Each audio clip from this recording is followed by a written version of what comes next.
ಮತ್ತು ಪವಿತ್ರಾತ್ಮರ ನಾಮದಲ್ಲಿ ಆಮೆನ್. ಪ್ರಭು ಕ್ರಿಸ್ತರಲ್ಲಿ ಆತ್ಮೀಯ ಸಹೋದರ ಸಹೋದರಿಯರೇ, ಈ ದಿನದ ಮುಂಜಾನೆಯ ಜೀವಸ್ವರ 2 ಸಮುವೇಲ 16ನೇ ಅಧ್ಯಾಯ ವಚನ 7ರ ಮೇಲ್ಪಟ್ಟು. ಶಿಮ್ಮಿಯು ದಾವೀದನನ್ನು ಶಪಿಸುತ್ತ, ಇಲ್ಲಿ ಶಿಮ್ಮಿ ಎಂಬ ಸೇವಕ ಅಥವಾ ಒಬ್ಬ ಸೈನಿಕ, ಸೌಲನ ಕಡೆಯ ಸಂಬಂಧಿಯಾದ ವ್ಯಕ್ತಿ ದಾವೀದನನ್ನು ನೋಡಿ ಶಪಿಸುತ್ತಾನೆ, ಶಾಪವನ್ನ ಹಾಕುತ್ತಾ ಹೋಗುತ್ತಾ ಇರ್ತಾನೆ. ನಡೆ ಕೊಲೆಗಾರನೇ, ನೀಚನೇ ನಡೆ, ಸೌಲನ ರಾಜ್ಯವನ್ನು ಕಬಳಿಸಿಕೊಂಡು ಅವನ ಮನೆಯವರನ್ನು ಕೊಂದದ್ದಕ್ಕಾಗಿ ಸರ್ವೇಶ್ವರ ನಿನಗೆ ಮುಗಿ ತೀರಿಸಿದ್ದಾರೆ ಎಂದು ಶಿಮ್ಮಿಯು ದಾವೀದನನ್ನು ನೋಡಿ ಶಪಿಸತೊಡಗಿದ. ತುಚ್ಛವಾದ ಮಾತುಗಳಿಂದ, ಹೀನಕರವಾದ ಮಾತುಗಳಿಂದ, ನಿಂದೆಯ ಮಾತುಗಳಿಂದ ಅವನನ್ನು ಅವಮಾನ ಮಾಡತೊಡಗಿದ. ಇದನ್ನು ನೋಡಿದ ಅರಸ ದಾವೀದನೊಟ್ಟಿಗಿದ್ದಂತ ಸೈನಿಕರು ಮತ್ತು ಸೇವಕರು ಬಹಳ ಕೋಪೋದ್ರಿಕ್ತರಾಗಿ ದಾವೀದನಿಗೆ ಹೇಳುತ್ತಾರೆ, ಒಡೆಯನೇ, ನೀನು ಒಂದು ಮಾತನ್ನ ಹೇಳು, ಆ ಕುನ್ನಿಯಾದ ಶಿಮ್ಮಿಯನ್ನ ತುಂಡರಿಸಿ ಬಿಸಾಡುತ್ತೇವೆ ಎಂಬುದಾಗಿ. ಅಂತ ಸಮಯದಲ್ಲಿ ದಾವೀದನ ನಡತೆ ಹೇಗಿತ್ತು? What is the reaction? ದಾವೀದನು ಆ ಒಂದು ಸನ್ನಿವೇಶಕ್ಕೆ ಪ್ರತಿಕ್ರಿಯೆ ಹೇಗೆ ತೋರಿಸಿದ ಅನ್ನುವುದು ಮುಖ್ಯ. ಶಿಮ್ಮಿ ದಾವೀದನನ್ನು ನೋಡಿ ಶಪಿಸುತ್ತಾ, ಅವಾಚ್ಯ ಪದಗಳನ್ನ ನುಡಿಯುತ್ತಾ, ನಿಂದೆಯ ಮಾತುಗಳನ್ನಾಡುತ್ತಾ ಅವಮಾನ ಪಡಿಸುವ ಸಮಯದಲ್ಲಿ ದಾವೀದನೊಟ್ಟಿಗಿದ್ದ ಸೈನಿಕರು ಅವರು ಎಷ್ಟು ಆವೇಶದಿಂದ ಇದ್ದರೇ, ದಾವೀದ ಒಂದು ಮಾತು ಹೇಳಿದ್ದರೆ ಸಾಕಾಗಿತ್ತು, ಅವರೆಲ್ಲರೂ ಹೋಗಿ ಆ ಶಿಮ್ಮಿಯನ್ನು ಖಂಡ ತುಂಡವಾಗಿ ಕತ್ತರಿಸಿ ಬಿಸಾಡುತ್ತಿದ್ದರು. ಅಷ್ಟು ಕೋಪೋದ್ರಿಕ್ತರಾಗಿ ಅವನ ಸೇವಕರು ಸಹ ಕೇಳುವಾಗಲೂ ದಾವೀದನು ಮಾತ್ರ ಸಮತೋಲನವನ್ನ ಕಳೆದುಕೊಳ್ಳಲಿಲ್ಲ. ಅಂದ್ರೆ ಬ್ಯಾಲೆನ್ಸ್ಡ್ ಮೈಂಡ್, ಸ್ಥಿರತೆ, ಸಹನೆ, ತಾಳ್ಮೆಯನ್ನು ಕಳೆದುಕೊಳ್ಳಲಿಲ್ಲ. ಬದಲಿಗೆ ದಾವೀದನು ಅದ್ಭುತಕರವಾದ ಮಾತುಗಳನ್ನ ನುಡಿಯುತ್ತಾನೆ.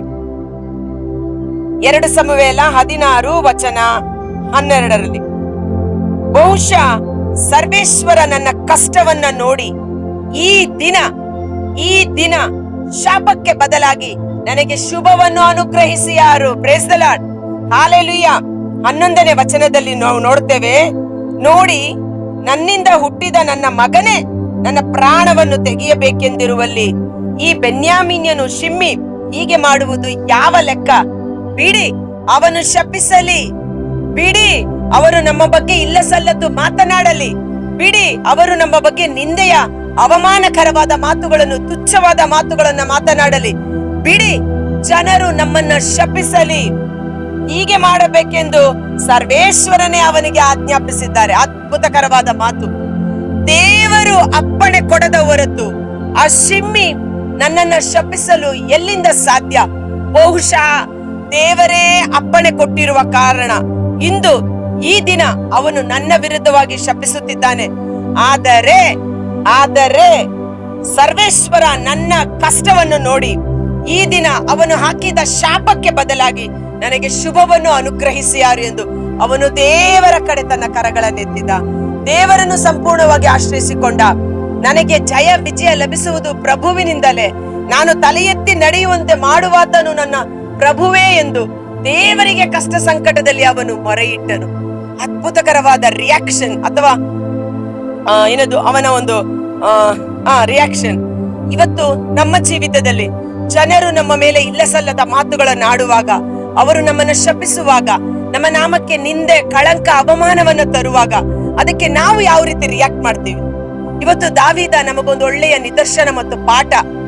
ದೇವರೇ ಅನುಮತಿ ಕೊಟ್ಟಿರುವ ಕಾರಣ ಆತನು ಮಾತನಾಡುತ್ತಿದ್ದಾನೆ. ಮಾತನಾಡಲಿ ಬಿಡಿ, ಶಪಿಸಲಿ ಬಿಡಿ, ಅವಾಚ್ಯ ಪದಗಳು, ನಿಂದೆಯ ಮಾತುಗಳು, ಅವಮಾನವನ್ನ ನಮ್ಮ ಮೇಲೆ ಹೊರಿಸಲಿ ಬಿಡಿ.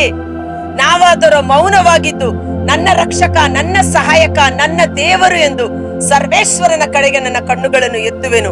ನನಗೆ ಸಹಾಯ ಬರುವುದಾದ್ರೂ ಎಲ್ಲಿಂದ? ಭೂಮ್ಯಾಕಾಶಗಳನ್ನ ಉಂಟು ಮಾಡಿದ ದೇವರಿಂದಲೇ ನನಗೆ ಸಹಾಯ ಬರುತ್ತದೆ. ಬಹುಶಃ ದೇವರು ಈ ಮನುಷ್ಯನ ಮೂಲಕ ಮಾತನಾಡಿದ ಶಾಪದ ಮಾತುಗಳನ್ನ ನನಗೆ ಆಶೀರ್ವಾದವಾಗಿ ಅನುಗ್ರಹಿಸಿ ಯಾರು? ಅದ್ಭುತಕರವಾದ ರಿಯಾಕ್ಷನ್ ಇದು. ಸಂಪೂರ್ಣವಾಗಿ ದೇವರಲ್ಲಿ ವಿಶ್ವಾಸ ಬಿಟ್ಟ, ದೇವರಲ್ಲಿ ಭರವಸೆ ಇಟ್ಟಂತ ಮನಸ್ಸು. ಇದರ ನೆಕ್ಸ್ಟ್ ಮುಂದೆ ಏನಾಯ್ತು ಎಂಬುದನ್ನು ನೋಡೋಣ.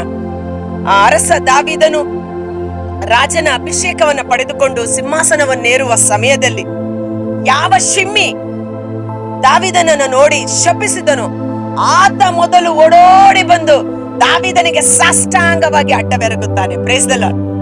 ಇವತ್ತು ನಿಮ್ಮ ಶತ್ರುಗಳು ನಿನ್ನಲ್ಲಿ ದೇವರಿದ್ದಾರೆ ಎಂದು ನಿನಗೆ ಸಾಷ್ಟಾಂಗವಾಗಿ ಅಡ್ಡ ಬೀಳುವರು. ಭಯಪಡಬೇಡ, ಹೆದರಬೇಡ. ಈ ದಿನದ ಪರಿಸ್ಥಿತಿಯನ್ನ ನೋಡಿ ಕುಗ್ಗಿ ಹೋಗಬೇಡ. ಧೈರ್ಯದಿಂದಿರು, ಎಚ್ಚೆತ್ತುಕೊಳ್ಳು. ನಿನ್ನ ವಿಶ್ವಾಸ ದೇವರಲ್ಲಿ ಇರಲಿ. ಶಾಪಕ್ಕೆ ಪ್ರತಿಶಾಪ ಹಾಕದೆ, ಮುಯ್ಯಿಗೆ ಮುಯ್ಯಿ ತೀರಿಸದೆ ನೀನು ಅವರನ್ನು ಆಶೀರ್ವದಿಸು. ನೀನು ದೇವರನ್ನ ಎದುರು ನೋಡಿದ್ದೆ ಆದರೆ ದೇವರು ನಿನ್ನ ಪರವಾಗಿ ಕಾರ್ಯ ಮಾಡುವಂತವರಾಗಿದ್ದಾರೆ. Praise the lord. 2 ಸಮುವೇಲ 19ನೇ ಅಧ್ಯಾಯ ವಚನ 19ರಲ್ಲಿ ನಾವು ನೋಡುತ್ತೇವೆ, ಕೂಡಲೇ ಶಿಮ್ಮಿಯು ಸಾಷ್ಟಾಂಗ ನಮಸ್ಕಾರ ಮಾಡಿದನು. ಕೊಲೆಗಾರನೇ, ನೀಚನೇ, ಹೋಗು ಎಂದು ಶಪಿಸಿದ ಶಿಮ್ಮಿ, ಶಾಪದ ಮಾತುಗಳನ್ನಾಡಿದ ಅದೇ ನಾಲಿಗೆ, ಅದೇ ಮನುಷ್ಯ ದಾವೀದನಿಗೆ ಸಾಷ್ಟಾಂಗವಾಗಿ ಅಡ್ಡ ಬೀಳುವಂತೆ ದೇವರು ಮಾಡುತ್ತಾರೆ. ಅದ್ಭುತವಾದ ದೇವರ ಕಾರ್ಯ. ಒಡೆಯರು ನನ್ನನ್ನು ಅಪರಾಧಿ ಎಂದು ಎಣಿಸದಿರಲಿ, ನಾನು ಮೂರ್ಖನಾಗಿ ನಡೆದುಕೊಂಡಿದ್ದೇನೆ ಎಂಬುದಾಗಿ. ಇದರಿಂದ ನಮಗೆ ತಿಳಿಯುವುದೇನೆಂದರೆ, ಜನರ ಮಾತುಗಳು, ಅವುಗಳಿಂದ ನೀವು ಕಳವಳಗೊಳ್ಳಬೇಡಿ. ನಿಮ್ಮ ಕಣ್ಗಳನ್ನ ಸರ್ವೇಶ್ವರ ನಡೆಗೆ ಎತ್ತಿರಿ. ನಮ್ಮ ಸಹಾಯ ಬರುವುದಾದರೂ ಅಲ್ಲಿಂದಲೇ ಎಂದು ನಾವು ದೇವರನ್ನು ಆಶ್ರಯಿಸಿಕೊಂಡಾಗ ನಮ್ಮ ಮೇಲಿರುವ ನಿಂದೆ, ನಮ್ಮ ಮೇಲಿರುವ ಅವಮಾನ, ನಮ್ಮ ಮೇಲಿರುವ ಶಾಪ ಆಶೀರ್ವಾದವಾಗಿ ದೇವರು ಮಾರ್ಪಡಿಸುತ್ತಾರೆ. ಯಾರು ನಿಮ್ಮನ್ನ ತೂಚಿ ಎಂದು ನಿರಾಕರಿಸಿದರು ಅವರೇ ನಿಮ್ಮ ಬಳಿ ಹುಡುಕಿಕೊಂಡು ಬರುವಂತೆ ದೇವರು ಮಾಡಲು ಶಕ್ತರಾಗಿದ್ದಾರೆ. ಕರ್ತನಾದ ಯೇಸುವೇ, ಮುಂಜಾನೆ ಜೀವಸ್ವರವನ್ನು ಆಲಿಸುತ್ತಿರುವ ಪ್ರತಿಯೊಬ್ಬ ಸಹೋದರ ಸಹೋದರಿಯರು, ಅವರ ಕುಟುಂಬಗಳನ್ನು ನಿಮ್ಮ ಕರಗಳಿಗೆ ಸಮರ್ಪಿಸುತ್ತೇನೆ. ನಾವು ವಾಸ ಮಾಡುವ ಈ ಏರಿಯಾದಲ್ಲಿ, ಈ ಊರಿನಲ್ಲಿ ನಮಗೆ ಅವಮಾನವಾಗಿದೆ ಎಂದು ನಾನಾ ವಿಧವಾದ ಕಳಂಕ, ನಿಂದೆ, ಅವಮಾನವನ್ನ ಹೊತ್ತುಕೊಂಡು ಕುಗ್ಗಿ ಹೋಗಿರುವ, ಕಣ್ಣೀರಿನಿಂದ ಈ ಜೀವಸ್ವರವನ್ನ ಆಲಿಸುತ್ತಿರುವ ಪ್ರತಿಯೊಬ್ಬರನ್ನು ನಿಮ್ಮ ರಕ್ತದ ಕೋಟೆಯೊಳಗೆ ಕಾದು ಸಂರಕ್ಷಿಸಿರಿ. ಅವರ ಮೇಲಿರುವ ನಿಂದೆ, ಅವಮಾನವನ್ನ ತೊಡೆದು ಹಾಕಿ ಅದು ಆಶೀರ್ವಾದವಾಗಿ ಪ್ರಭುವೇ ನೀವು ಮಾರ್ಪಡಿಸಿರಿ, ಮಾರ್ಪಡಿಸಿರಿ, ಮಾರ್ಪಡಿಸಿರಿ. ನಿಮ್ಮಿಂದ ಅಸಾಧ್ಯವಾದದ್ದು ಯಾವುದೂ ಇಲ್ಲ. ಸರ್ವೇಶ್ವರನು ನನಗೆ ಬೆಳಕು, ಸರ್ವೇಶ್ವರನು ನನಗೆ ರಕ್ಷೆ. ನಾನು ಯಾರಿಗೆ ಭಯಪಡುವುದಿಲ್ಲ, ನಾನು ಯಾರಿಗೂ ಭಯಪಡುವುದಿಲ್ಲ. ನನಗೆ ಕೇಡು ಮಾಡಲು ಬಂದರು ಕೊಲೆಗಡುಕರು, ತಾವೇ ಎಡವಿ ಬಿದ್ದರು, ಅಳಿದು ಹೋದರು. ಆದರೆ ದೇವರಾದರೋ ನಮ್ಮನ್ನು ಸಕಲ ವಿಧವಾದ ಕೇಡು, ಅಪಾಯ, ಆಪತ್ತಿನಿಂದ ಸಂರಕ್ಷಣೆ ಮಾಡಿ ನಮ್ಮನ್ನ ಹೀಯಾಳಿಸಿದ ಜನರ ಮುಂದೆ 2 ಪಟ್ಟು ಅವಮಾನವ ಮಹಿಮೆಯನ್ನು ಕೊಟ್ಟು ಅವಮಾನವನ್ನ ನೀಗಿಸಿ ಮಹಿಮೆಯ ಮಕ್ಕಳಾಗಿ ಮಾರ್ಪಡಿಸುತ್ತಿದ್ದಾರೆ. ಕರ್ತರ ದೇಶವೇ, ನಿಮ್ಮ ಮಹಿಮೆ ಪ್ರತಿಯೊಬ್ಬ ಮಕ್ಕಳಲ್ಲಿ ಇಳಿದು ಬರಲಿ. ಕಷ್ಟ, ಸಂಕಟ, ದುಃಖ, ವೇದನೆ, ನಿಂದೆ, ಅವಮಾನ, ಅವಾಚ್ಯ ಪದಗಳಿಂದ ತತ್ತರಿಸಿ ಹೋಗಿರುವ, ನನಗೆ ಸಹಾಯ ಮಾಡಲು ಯಾರೂ ಇಲ್ಲವಲ್ಲ ಎಂದು ಕೊರಗುತ್ತಿರುವ ಇವರೆಲ್ಲರ ಮೇಲೆ ನಿಮ್ಮ ಕರುಣೆ, ನಿಮ್ಮ ಗಾಯಗೊಂಡ ಹಸ್ತ ಅವರನ್ನ ಸ್ಪರ್ಶಿಸಲಿ ಸ್ವಾಮಿ. ನಿಮ್ಮ ಹಸ್ತದಲ್ಲಿ ಬಿಡುಗಡೆ ಉಂಟು, ಸೌಖ್ಯ ಉಂಟು, ಬಲ ಉಂಟು, ಶಕ್ತಿ ಉಂಟು, ಪರಾಕ್ರಮ ಉಂಟು, ರಕ್ಷಣೆ ಉಂಟು. ನಿಮ್ಮ ಸ್ವಸ್ಥಪಡಿಸುವ ಹಸ್ತ ಪ್ರತಿಯೊಬ್ಬರನ್ನ ಮುಟ್ಟಲಿ. ಅವರ ನಿಂದೆಗಳು, ಅವಮಾನಗಳು, ಶಾಪಗಳು ನೀಗಿ ಹೋಗಿ ಆಶೀರ್ವಾದ, ಸಂತೋಷ, ಕೃಪೆ, ಮಹಿಮೆ ತುಂಬಿದ ಪಾತ್ರಗಳಾಗಿ ಮಾರ್ಪಟ್ಟು ನಿಮಗೆ ಸಾಕ್ಷಿಯಾಗಿ ನಿಲ್ಲುವಂತೆ ಶತ್ರುವನ್ನು ನಿನ್ನ ಪಾದದಡಿಯಲ್ಲಿ ನಸುಕಿ ಬಿಡುವಿರಿ. ಆ ಶತ್ರುಗಳು ನಿನ್ನಲ್ಲಿ ದೇವರಿದ್ದಾರೆ ಎಂದು ನಿನಗೆ ಸಾಷ್ಟಾಂಗ ಬೆರಗುವಂತೆ ನಾನು ಮಾಡುತ್ತೇನೆ. ಸರ್ವೇಶ್ವರನಾದ ದೇವರು ನಾನು ಮಾಡುತ್ತೇನೆ ಎಂದು ವಾಗ್ದಾನ ಮಾಡಿದ್ದೀರಿ. ದೇವರ ಮಕ್ಕಳು ಮಹಿಮೆಯಲ್ಲಿ ಜೀವಿಸುವ ಕೃಪೆ ಲಭಿಸುವಂತೆ ಯೇಸುವಿನ ಅದ್ಭುತಕರವಾದ ನಾಮದಲ್ಲಿ ಪ್ರಾರ್ಥಿಸಿ ಬೇಡಿ ಹೊಂದಿಕೊಳ್ಳುತ್ತೇವೆ. ಆಮೆನ್.